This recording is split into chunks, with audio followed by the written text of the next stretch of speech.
Hi friends, అందరూ కూడా big boss 8 గురించి చాలా ఈగర్గా వెయిట్ చేస్తున్నారు కదా. అందరి ఫేవరెట్ షో కూడా బిగ్ బాస్ కదా. ప్రతి ఒక్కరు కూడా ఎవరెవరు ఉంటారా అని చెప్పేసి ఏదో చూస్తున్నారు. సో ఇప్పుడు ఎవరెవరు కంటెస్టెంట్స్ ఉన్నారో తెలుసుకుందామా.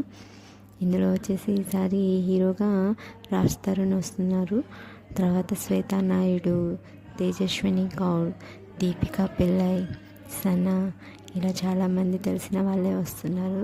Indraneel serial actors, next Yadammaraju, Swetha, Vasuki, వీళ్ళందరూ కూడా స్పోర్ట్స్లో, నెక్స్ట్ సద్దాం, నెక్స్ట్ రీతు చౌదరి, అంజలి పవాని, వీళ్ళందరూ కూడా వస్తున్నారు. కిరా కార్పి, నెక్స్ట్ వాలి వాళ్ళ బ్రదర్ అయూమ్ కూడా వస్తున్నారు. సో మనందరి ఫేవరెట్సే కదా వీళ్ళందరూ కూడా. ఎంజాయ్ చేద్దాం ఈసారి ఫుల్గా బిగ్ బాస్ చూసి. Bye bye.